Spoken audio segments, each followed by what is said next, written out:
Bonjour les spé, je vous avais demandé pour aujourd'hui de compléter le document du chapitre 15 sur lumière colorée et couleur des objets. En fait, vous avez déjà un grand nombre de compétences accumulées sur ce sujet-là, donc je vous ai repris des documents qui sont issus du cours de seconde. Rappelez-vous, ceci c'est le spectre de la lumière blanche.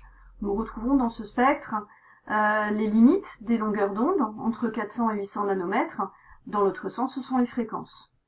Pour obtenir ces différents spectres, vous avez dû voir en seconde le spectre de la lumière blanche, rappelez-vous, c'est un spectre continu, le spectre d'une espèce à l'état atomique sous faible pression, qui va vous donner un spectre d'émission, qui à travers un prisme va donner des raies colorées sur fond noir.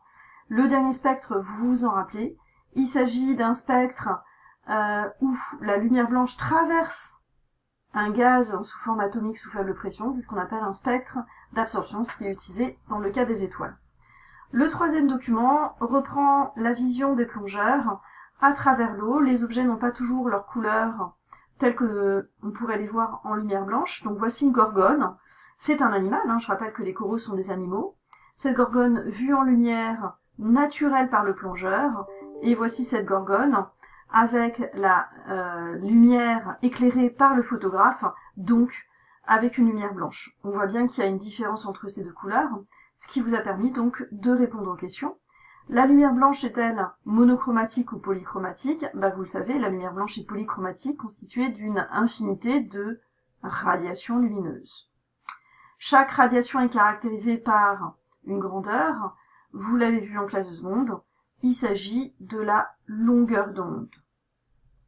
Pour attribuer la couleur d'un objet, la couleur d'un objet est celle qu'on perçoit en lumière blanche. En d'autres termes, si vous êtes en train de porter un sweat, enfin par cette chaleur, un t-shirt de couleur bleue, il apparaît bleu parce qu'il est éclairé en lumière blanche.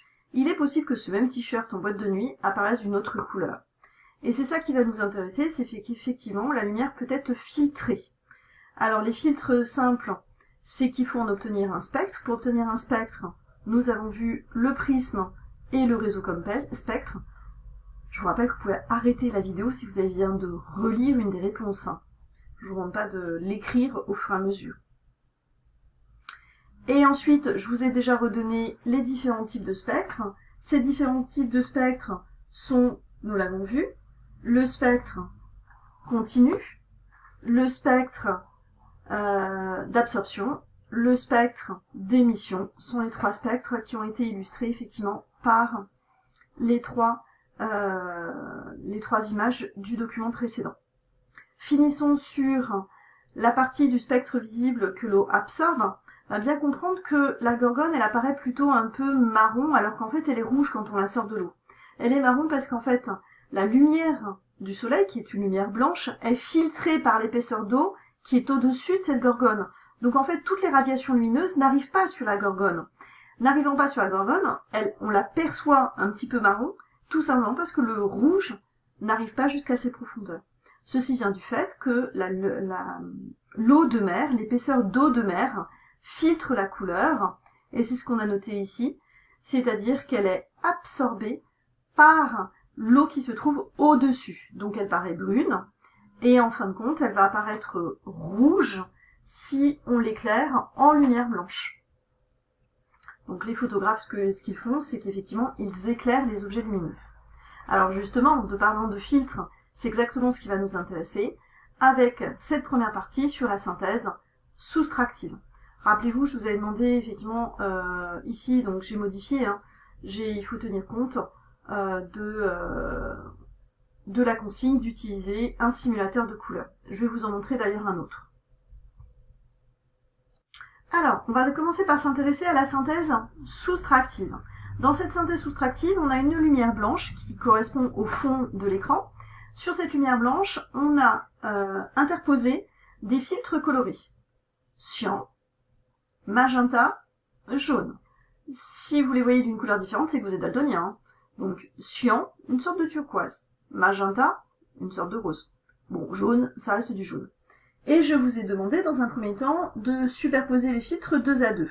Donc, superposant sur le trajet de la lumière blanche, le filtre cyan et le filtre magenta. On observe à l'intersection des deux cercles que seule la lumière bleue, effectivement, arrive jusqu'à l'œil. Même travail, magenta et jaune ici. On trouve à l'intersection de la lumière rouge qui transparaît. Cette lumière rouge est la lumière qui apparaît quand on a superposé le filtre magenta et le filtre jaune. Maintenant, si on fait superposer les trois filtres, ici, ça veut dire qu'au centre, à la lumière blanche émise, on a retiré les trois couleurs qu'on appelle primaires, cyan, magenta, jaune. En soustrayant ces trois couleurs, on a absorbé la totalité des radiations, donc au centre apparaît du noir. À l'intersection de deux cercles, on retrouve effectivement bleu, rouge, vert. Ces trois autres couleurs s'appelleront alors complémentaires. Il s'agissait de faire le coloriage de façon à retrouver effectivement ces cercles colorés. Revenons au cours. Vous avez su remplir maintenant le texte à trous. Cyan plus magenta égale bleu, magenta plus jaune égale rouge, cyan plus jaune égale vert. Ensuite, on parle bien de la synthèse soustractive, c'est le mot qui est important. Et il faut bien comprendre que dans la synthèse soustractive, on a de la lumière blanche au départ. Et en fait, à cette lumière blanche, on interpose un filtre coloré qui est cyan, magenta ou jaune. Ces filtres étant transparents, une partie de la lumière est transmise, alors que l'autre partie, effectivement, est absorbée. De ce fait, on a retiré des couleurs de portions colorées de chaque filtre. Et donc, voici le coloriage qui est à obtenir. Bon, j'ai triché, vous avez compris que j'avais fait une capture d'écran. Mais voilà ce que je demandais, effectivement, comme résultat. La synthèse, donc, soustractive, est bien donc le résultat d'une absorption. Les couleurs primaires, je vous l'ai dit, cyan, magenta, jaune. Les couleurs secondaires, rouge, vert, bleu. D'ailleurs, les artistes ont tendance à associer le cyan et le rouge, le magenta et le vert, le jaune et le bleu, ce qui veut dire que le monde artistique s'inspire des connaissances de physique pour associer les couleurs du point de vue des harmonies. Deux couleurs sont dites alors complémentaires si leur synthèse donne du noir. En d'autres termes, si j'ai fait un filtre jaune et un filtre bleu, au total j'obtiendrai du noir au centre. La synthèse soustractive est exploitée bien sûr pour reconstituer les images en imprimerie. Vous avez compris que dans votre imprimante, vous chargez en couleurs, en cartouches de couleurs, cyan, magenta et jaune, et c'est la superposition de ces encres colorées qui va vous permettre d'obtenir toutes les autres couleurs. Passons à présent à la synthèse additive. Je retourne vers le simulateur. Dans la synthèse additive, ici ce sont des spots colorés. C'est pour ça que le fond est noir.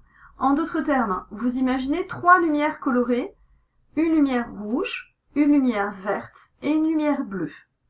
Donc, on va superposer ces lumières colorées et j'ai demandé en premier de superposer du bleu et du rouge. En superposant la lumière bleue et la lumière rouge, l'addition des deux spots colorés, de lumière colorée, vont émettre en fait un magenta. Continuons.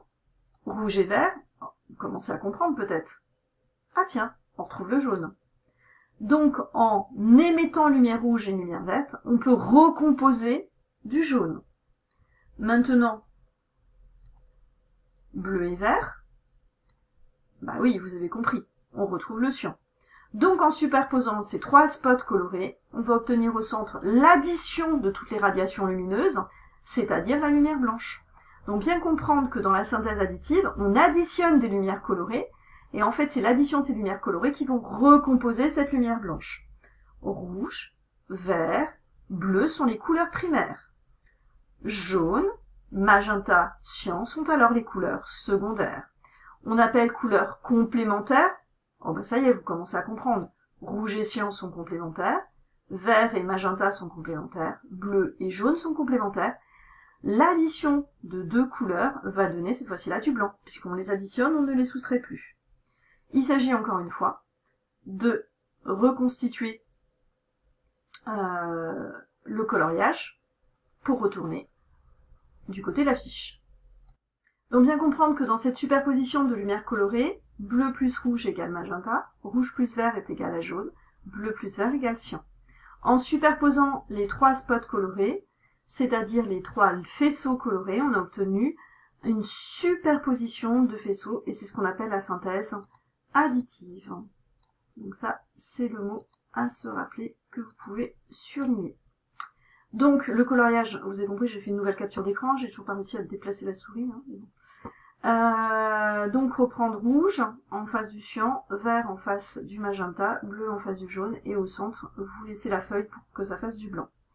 Sur le disque de Newton, je vais pas reprendre l'expérience avec vous, je pense que vous l'avez regardé, à comprendre effectivement que le disque de Newton reprend la synthèse de la lumière blanche en utilisant tout simplement l'impression rétinienne. En d'autres termes, en faisant tourner ces couleurs de manière très très rapide, vous avez en fait la sensation de lumière colorée qui arrive sur la rétine, et le fait que la rétine n'arrive pas à effacer la couleur précédente et qu'elle superpose les couleurs à une certaine vitesse, on réobtient effectivement cette lumière blanche. Alors, reprenons effectivement couleur primaire, couleur secondaire, mais ça y est, vous commencez à comprendre. Les couleurs primaires en synthèse additive sont rouge, vert, bleu. Les couleurs secondaires sont cyan, magenta, jaune. L'association d'une couleur, de deux couleurs complémentaires va donner, vous avez compris, du blanc. Très simple, la synthèse additive est utilisée dans l'écran. Ben oui, allez voir votre ordinateur de plus près, de beaucoup beaucoup plus près, avec une loupe. Ben vous verrez qu'à l'aide d'une loupe, vous retrouvez les trois luminophores qui vous indiquent effectivement la lumière colorée. Il vous reste à comprendre la notion de lumière diffusée avec l'expérience du coucher de soleil. Donc je vous ai laissé voir la vidéo du coucher de soleil. Un aquarium avec quelques gouttes de lait, c'est une expérience qui peut même se faire à la maison, est éclairé par un spot lumineux. Nous voyons que le spot lumineux traverse la couche de lait et qu'en fait la lumière blanche est en fin de compte absorbée au fur et à mesure où elle avance dans l'aquarium. Et ce que l'on voit apparaître sur le long côté de l'aquarium, c'est une lumière qui est plutôt bleutée. Effectivement, cette lumière qui est bleutée, c'est exactement celle, et c'est la même sensation que vous avez quand vous regardez le bleu du ciel, c'est-à-dire que la lumière, elle se diffuse sur les particules en suspension. Donc vous pouvez imaginer que les particules en suspension dans l'air, qui peuvent être le diazote, le dioxygène, le dioxyde de carbone ou le vapeur d'eau, va diffuser la lumière, et en fin de compte, la couleur que vous voyez correspond au bleu du ciel. Si j'avance un peu plus loin, on va voir en fait la couleur qui est transmise. Si la lumière traverse une forte couche d'atmosphère, alors à quel moment elle peut traverser une forte couche d'atmosphère? Le soir. Eh bien le soir, quand le soleil passe derrière l'horizon de la Terre, la quantité d'atmosphère traversée est très importante. En traversant cette quantité importante, on trouve, en fin de compte, oui, vous avez compris, un coucher de soleil, c'est-à-dire une lumière rouge. Donc ceci simule le fait que le soir, le soleil quand il se couche, va paraître rouge. Bleu la journée, pour la couleur diffusée, donc sur le long côté de l'aquarium, rouge le soir, quand la couche est trop épaisse pour que toute la lumière blanche du soleil apparaisse. Bien évidemment, on passe du jaune, orange, puis rouge au moment où il se couche. Et donc vous avez un joli coucher de soleil à travers le lait. Ce qui va reprendre donc la conclusion. On parle ici donc de lumière incidente qui va traverser un objet. Cet objet va pouvoir diffuser, nous l'avons vu dans le cas du ciel. Elle pourra absorber si elle est transparente et transmettre. Donc trois phénomènes à se rappeler, la diffusion, la transmission, l'absorbance. On conclut donc sur la couleur d'un objet. Une couleur est dite spectrale, identifiée par son spectre. Je ne reviendrai pas sur la loi de Beer-Lambert, vous l'avez tous compris.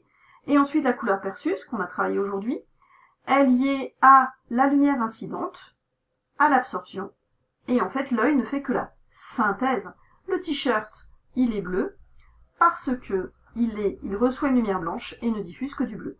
Il vous reste à présent à trouver quel est le drapeau, de quel pays s'agit-il. Je laisse ce dernier exercice qu'on corrigera sans doute vendredi. Merci à tous pour votre attention.